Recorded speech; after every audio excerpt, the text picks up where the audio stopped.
Bonjour et bienvenue sur la chaîne Santé l'éveil, je m'appelle Robin Priou, je suis praticien en naturopathie et en épikinergie à Guérande, j'espère que tu vas bien.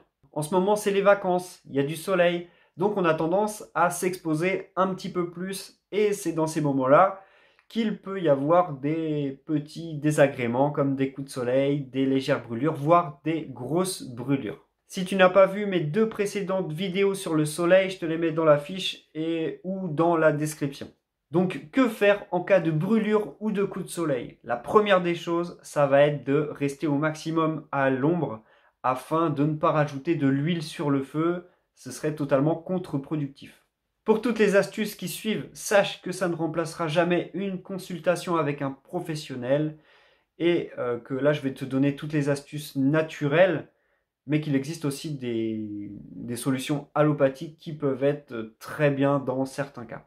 Première des choses, ça va être de mettre au maximum de la fraîcheur, de l'humidité. Donc ça peut être par exemple un linge humide, un vêtement humide que tu poses. Si c'est sur les épaules, tu mets sur les épaules.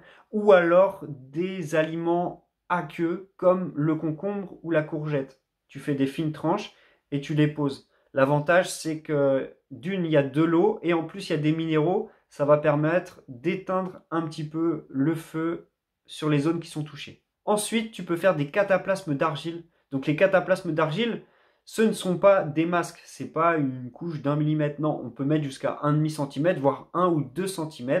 Le but, c'est que l'argile ne sèche pas tout de suite et qu'elle soit active la plus longtemps possible sur les zones qui sont touchées. Si tu as un extracteur de jus, tu peux même cumuler les deux premières astuces, c'est-à-dire de faire un cataplasme d'argile en mettant du jus, par exemple, de concombre.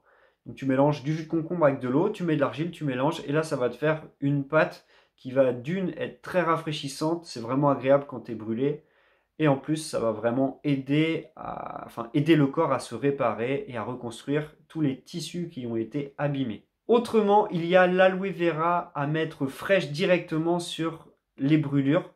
Donc pareil, tu les coupes en fines lamelles et tu les poses sur les endroits qui ont été abîmés ou alors tu frottes délicatement. Et quand je dis aloe vera fraîche, c'est de l'aloe vera que tu as coupé juste avant de le mettre. C'est pas le gel à l'aloe vera qui n'a quasiment plus de nutriments et de substances actives, qui est totalement mort dans un flacon depuis des mois. Pour t'en procurer, soit tu vas en magasin bio et tu achètes des longues feuilles, ou alors carrément si tu as un pied chez toi et que tu es un petit peu en dèche, comme on dit, bah, tu coupes un bout de ton pied et puis voilà. Ensuite, il y a tout ce qui est huile essentielle, macérat huileux, etc. Personnellement, j'en suis pas très fan, mais ce qui marche pour toi ne marche pas forcément pour moi et inversement. Donc peut-être que toi, tu peux y trouver ton compte. Je te laisse faire tes recherches sur Internet.